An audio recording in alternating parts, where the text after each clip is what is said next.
قرآن مجید کا 32واں سورہ سورہ سجدہ۔ شروع نام سے اللہ کے جو بڑا مہربان نہایت رحم کرنے والا ہے۔ الف لام میم۔ بے شک اس کتاب کی تنزیل عالمین کے پروردگار کی طرف سے ہے۔ کیا ان لوگوں کا کہنا یہ ہے کہ یہ رسول کا افتراء ہے؟ ہرگز نہیں، یہ آپ صلی اللہ علیہ وآلہ وسلم کے پروردگار کی طرف سے برحق ہے، تاکہ آپ صلی اللہ علیہ وآلہ وسلم اس قوم کو ڈرائیں جس کی طرف آپ صلی اللہ علیہ وآلہ وسلم سے پہلے کوئی ڈرانے والا رسول نہیں آیا ہے کہ شاید یہ ہدایت یافتہ ہو جائے۔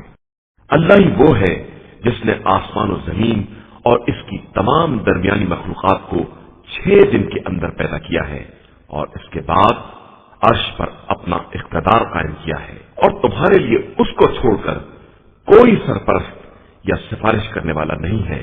کیا تمہاری سمجھ میں یہ بات نہیں آ رہی ہے؟ وہ خدا آسمان سے زمین تک کے امور کی تدبیر کرتا ہے، پھر یہ امر اس کی بارگاہ میں اس دن پیش ہوگا جس کی مقدار تمہارے حساب کے مطابق 1000 سال کے برابر ہوگی۔ وہ خدا حاضر و غائب سب کا جاننے والا اور صاحب عزت و مہربان ہے۔ اس نے ہر چیز کو حسن کے ساتھ بنایا ہے، اور انسان کی خلقت کا آغاز مٹی سے کیا ہے۔ اس کے بعد اس کی نسل کو ایک ذلیل پانی سے قرار دیا ہے، اس کے بعد اسے برابر کر کے اس نے اپنی روح پھونک دی ہے، اور تمہارے لیے کان، آنکھ اور دل بنا دیے ہیں، مگر تم بہت کم شکریہ ادا کرتے ہو۔ اور یہ کہتے ہیں کہ اگر ہم زمین میں گم ہو گئے تو کیا نئی خلقت میں پھر ظاہر کیے جائیں گے؟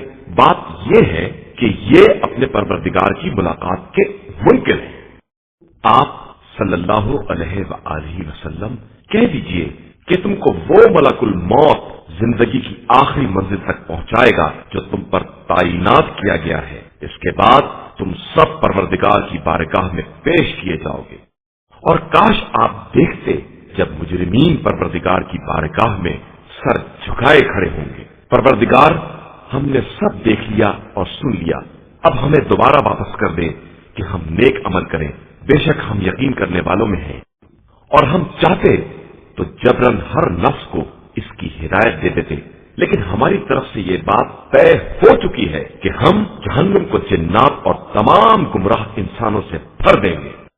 لہذا تم لوگ اس بات کا مزہ چکھو کہ تم نے آج کے دن کی ملاقات کو بھلا دیا تھا، تو ہم نے بھی تم کو نظر انداز کر دیا ہے۔ اب اپنے گزشتہ اعمال کے بدلے دائمی عذاب کا مزہ چکھو۔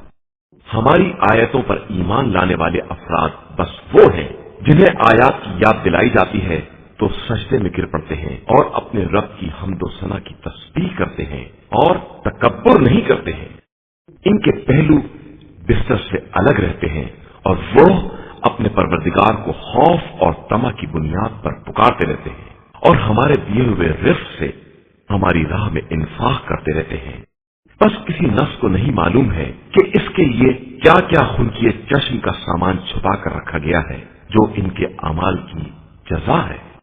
کیا وہ شخص جو صاحب ایمان ہے اس کی مثل ہو جائے گا جو فاسق ہے؟ ہرگز نہیں، دونوں برابر نہیں ہو سکتے۔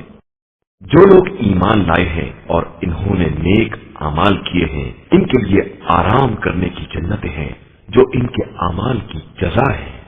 اور جن لوگوں نے فسق اختیار کیا ہے، ان کا ٹھکانہ جہنم ہے کہ جب اس سے نکلنے کا ارادہ کریں گے تو دوبارہ پلٹا دیے جائیں گے اور کہا جائے گا کہ اس جہنم کی آگ کا مزہ چکھو جس کا تم انکار کیا کرتے تھے، اور ہم یقیناً بڑے عذاب سے پہلے انہیں معمولی عذاب کا مزہ چکھائیں گے کہ شاید اسی طرح راہ راست پر پلٹ آئیں۔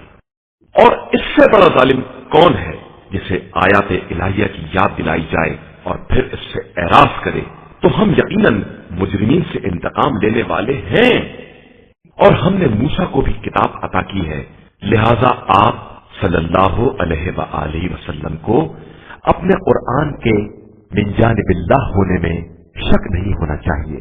اور ہم نے کتاب موسیٰ کو بنی اسرائیل کے لیے ہدایت قرار دیا ہے، اور ہم نے ان میں سے کچھ لوگوں کو امام اور پیشوا قرار دیا ہے جو ہمارے امر سے لوگوں کی ہدایت کرتے ہیں، اس لیے کہ انہوں نے صبر کیا ہے اور ہماری آیتوں پر یقین رکھتے تھے۔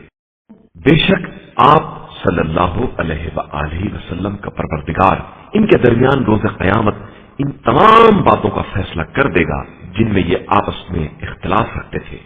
تو کیا ان کی ہدایت کے لیے یہ کافی نہیں ہے کہ ہم نے ان سے پہلے بہت سی قوموں کو ہلاک کر دیا ہے جن کی بستیوں میں یہ چل پھر رہے ہیں، اور اس میں ہماری بہت سی نشانیاں ہیں، تو کیا یہ سنتے نہیں ہیں؟ کیا ان لوگوں نے یہ نہیں دیکھا ہے کہ ہم پانی کو چٹیل میدان کی طرف بہا لے جاتے ہیں اور اس کے ذریعے زراعت پیدا کرتے ہیں جسے یہ خود بھی کھاتے ہیں اور ان کے جانور بھی کھاتے ہیں، تو کیا یہ دیکھتے نہیں ہیں؟ اور یہ لوگ کہتے ہیں کہ آخر وہ فتح کا دن کب آئے گا؟ اگر آپ لوگ سچے ہیں تو کہہ دیجئے کہ فتح کے دن پھر کفر اختیار کرنے والوں کا ایمان کام نہیں آئے گا اور نہ انہیں مہلت ہی دی جائے گی۔ لہذا آپ صلی اللہ علیہ وآلہ وسلم ان سے کنارہ کش رہیں اور وقت کا انتظار کریں کہ یہ بھی انتظار کرنے والے ہیں۔